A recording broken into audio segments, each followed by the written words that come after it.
Hello, welcome back to my channel, Eat to Empower. Thanks for stopping in. Today we're going to dive into a topic that might be both critical and controversial, the way our medical system measures health. Specifically, we'll talk about a few traditional metrics. We won't go into full detail, but talking a little bit where it comes to people who might be considered obese or even healthy. So when we talk about health, what comes to mind? Often it's numbers like your BMI, blood pressure, cholesterol level, and your weight.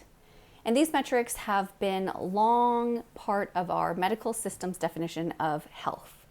But here's the catch. These numbers don't always paint a full picture.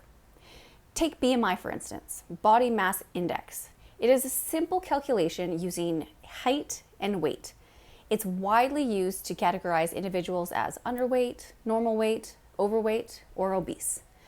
However, BMI doesn't distinguish between muscle and fat.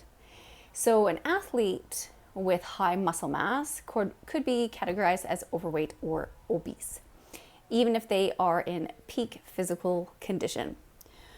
You can be considered obese based on BMI and still have excellent cardiovascular health, strong muscles, and good mental health.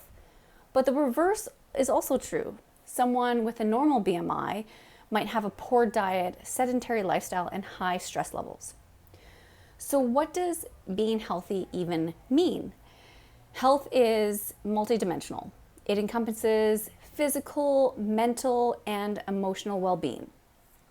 And I think almost everyone has their own definition of what healthy means, whether it's the blood work from what the doctor says, whether it's being fit or fitness related, whether it's a certain way people look. I think there's a lot of room for an interpretation of what healthy could be, but no one is really accurate. For me, when I think of being healthy, I have a long list. It is your relationship with your food, it's your diet in general, it is fitness related, whether you exercise or not. Blood work medically, that's something to take into consideration. Your stress, how do you manage your stress? Are you sleeping enough? Our hormones, our skin, our hair, our eyes, nails, breathing, blood pressure, heart rate, body fat percentage, and then specific ones like how well do we recover after working out? What's our energy like? What's our digestion and our guts like? For me, the list goes on. When I talk about when someone's like, oh yeah, I'm healthy, but we're overweight and we don't have a really good relationship with food and, walking up the stairs is difficult, I wouldn't necessarily put that as being healthy, right? But again, in the medical field, you could be considered a healthy person. Someone who is underweight, has a poor relationship with food, maybe has some sort of eating disorder, or am I allowed to say that?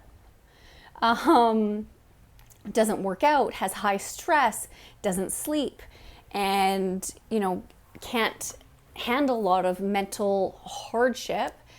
That to me is another thing that is not healthy. Having a balance of health it's not one thing and another thing. It's not going to the gym and, eating good foods. It's so much more than that. And I think sometimes we try to, put it into separate boxes of like, okay, I need to focus on my nutrition and I need to go to the gym. But we always kind of we don't really think about everything else that goes along with that. When it comes to the importance of health and longevity, I would say sleep is one thing that is overlooked, and it needs to be a big priority for a lot of people. A lot of things kind of tie into our sleep. It's, if we're too stressed out, or if we're not moving enough, or if we're doing too much, our sleep is probably not good. And, it's unhealthy to not have a good amount of sleep. I always suggest for most people anywhere between 7 and 9 hours of uninterrupted, high quality sleep. If we're not getting that, then we need to work towards getting that. When we're talking about stress, how do you manage that stress?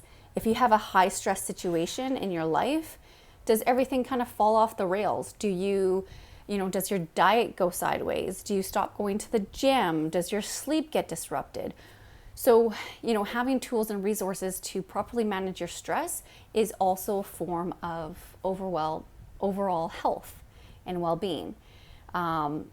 When you have the ability to manage stress and to, you have those tools and resources to work through those situations or whatever's coming up, then all those other things aren't dropping in your life, and you have the ability to face more hard things in your life and not get kind of taken off the regular day-to-day stuff.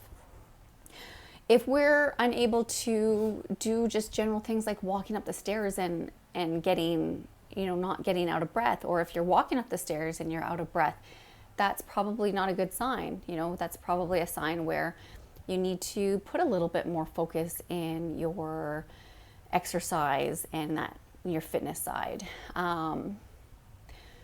People who go to the gym and then feel that they can just sit at their desk or sit on their couch because they went to the gym, that's still not healthy. We need to move our bodies. Our bodies are meant to move. Our bodies are not meant to sit at a desk for 8 hours a day or to sit on the couch for 2 to 4 hours at a time. We need to be moving our bodies as much as possible, and that's a form of health, and that's going to keep you living longer and healthier. When it comes to stuff that you can get back from the doctor, your blood work, looking at your hormone panels, looking at your looking at your blood pressure, your heart rate, looking at all those things that give you a good oversight or overview of what is going on in your body. That's another part of health. I know a lot of people that on the outside and the exterior are not doing healthy things, but still have a great panel and they consider themselves healthy.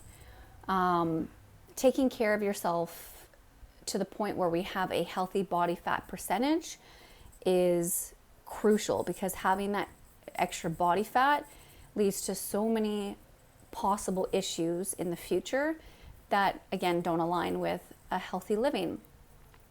When we break it down to things like digestion and our gut, if we're constantly bloated and we're gassy, or where our bowels are super, super loose or super, super hard, then that's another thing that's going on inside of us that will, affect our overall health. And to make sure that we're not, or it won't make sure that we're not, but it will affect how our body functions. So if we do have gut disruptions or something like that, that's an unhealthy thing, and we want to make sure that our tummy is happy, because that's our second mind. It's our gut. It kind of runs most of our systems, and it doesn't run most of our symptoms, but it does help everything. Energy, things like energy. If you're crashing throughout the day, that is not a good sign. That's not healthy. If you're doing a hard workout and you're sore for days and days and days, or you can't come to the gym because you went yesterday and you're too sore, that's another showing that maybe your diet isn't right. Maybe that's going back to managing your stress, or you're not sleeping enough. All these things kind of go hand in hand together.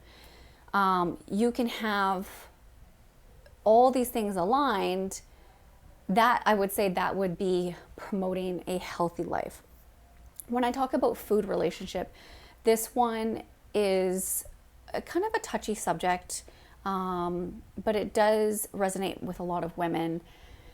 If we have, something like an all or nothing mindset, or we need to restrict ourselves, or we can't have certain foods, or if I eat that, I have to work out. I've talked about that in one of my previous videos, but food relationship is huge, and to have a healthy relationship between yourself and the food that you're eating is very important.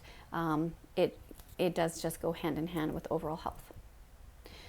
So asking yourself, to you, what does healthy even mean? What do you want healthiness to mean to you?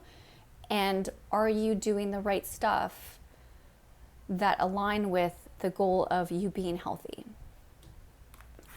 If you can be honest and truthful with yourself and, find maybe a piece that's missing, then work on it. That's what life is. We have the opportunity, we're grateful that we have all this opportunity and ability to better ourselves all the time. And it's so amazing. If you're not sure where to start, or if you're not sure if you fall on the healthy, not healthy spectrum, wherever you're at, send me a message, post below, send a comment. I would love to hear your thoughts on this. I would love to hear what you think is healthy. Until next time, stay healthy.